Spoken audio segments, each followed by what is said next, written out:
ಶಿವಾನಂದ ಭಾರತಿ ಮಹಾಸ್ವಾಮಿಗಳು versus state of Kerala ಅನ್ನುವ ಒಂದು ಪ್ರಕರಣ 1973ರಲ್ಲಿ ಸುಪ್ರೀಂ ಕೋರ್ಟ್ ಜಡ್ಜ್ಮೆಂಟ್.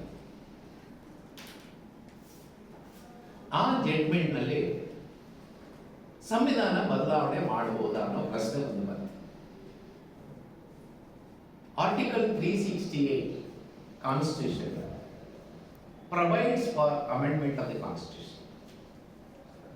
ತಿದ್ದುಪಡಿಗೆ ಅವಕಾಶ ಇದೆ. ಸುಪ್ರೀಂ ಕೋರ್ಟ್ನವರ ಜಡ್ಜ್ಮೆಂಟ್ನಲ್ಲಿ ಈ ತಿದ್ದುಪಡಿ ಅಧಿಕಾರನ ಬಳಕೆ ಮಾಡಿ ಸಂವಿಧಾನ ಈ ಸಂವಿಧಾನ ಕಿತ್ತಾಕಿ ಇನ್ನೊಂದು ಸಂವಿಧಾನ ಇಡಬಹುದಾ, ಈ ದೇಶನ ಭಾರತನ ಇನ್ನೊಬ್ಬರಿಗೆ ಮಾರಬಹುದಾ, ಇನ್ನೊಬ್ಬರಿಗೆ ಅಡ ಇಡಬಹುದಾ, ಪ್ರಜಾಪ್ರಭುತ್ವನ ಕಿತ್ತಾಕಿ ಸರ್ವಾಧಿಕಾರನ ಇಡಬಹುದಾ, ಜಾತ್ಯತೀತನ ಕಿತ್ತಾಕಿ ಥಿಯೋಕ್ರೆಟಿಕ್ ಸೊಸೈಟಿ ಅನ್ನೋದು ಇಡಬಹುದಾ,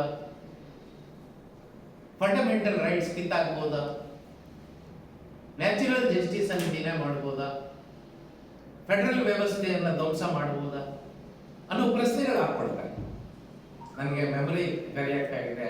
ಪ್ಯಾರಾ 666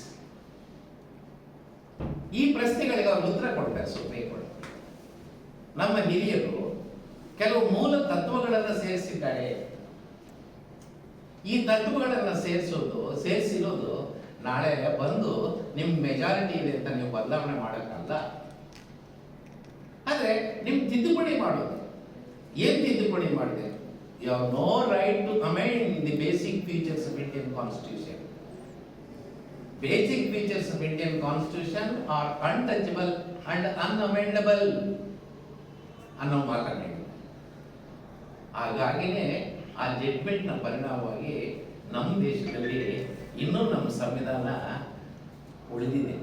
ನಾವು ಎಮರ್ಜೆನ್ಸಿ ಕಾಲ ನೋಡಿದ್ದೀವಿ, ಬೇರೆ ಬೇರೆ ಕಾಲ ನೋಡಿದ್ದೀವಿ, ಏನೆಲ್ಲ still we are retaining this constitution because of that. ಹಾಗಾಗಿ ಸಂವಿಧಾನನ ಬದಲಾಯಿಸೋದಕ್ಕೆ ಅವಕಾಶ ಇಲ್ಲ. ಸಂವಿಧಾನನ ತಿದ್ದುಪಡಿ ಮಾಡಬಹುದು. ಈ ಅಧಿಕಾರನ ಬಳಕೆ ಮಾಡಿ we have already amended 105 times. ಇನ್ನು ಮುಂದೆ ಬೇಡವಾ ಅಂದ್ರೆ ಬೇಕು. ನನಗೊಂದು ಕಾಲೇಜಿನಲ್ಲಿ ಕೇಳಿದ್ರೆ, ಸರ್ ನಿಮ್ಗೆ ಅಧಿಕಾರ ಕೊಟ್ಟರೆ ನೀವೇನು ತಿದ್ದುಕೊಳ್ತೀರಿ? ನನ್ನ ತಯಾರಿಗೆ right to food shall become a fundamental right, right to education shall become a fundamental right, right to health shall become a fundamental right, right to job shall become a fundamental. ಹಾಗಾಗಿ ಸಂವಿಧಾನ ತಿದ್ದುಪಡಿ ಮಾಡೋಕ್ಕೆ ಅವಕಾಶ ಇದೆ. ಸಂವಿಧಾನದ ಮೂಲ ತತ್ವಗಳನ್ನು ತಿದ್ದುಪಡಿ ಮಾಡಲಿಕ್ಕೆ ಆಗೋದಿಲ್ಲ ಅಂತ ಸುಪ್ರೀಂ ಕೋರ್ಟ್ ಹೇಳಿದೆ. ಅದನ್ನು ಓವರ್ ರೂಲ್ ಮಾಡಿ ಇನ್ನೊಂದು ಜಡ್ಜ್ಮೆಂಟ್ ಇದುವರೆಗೂ ಬಂದಿದೆ.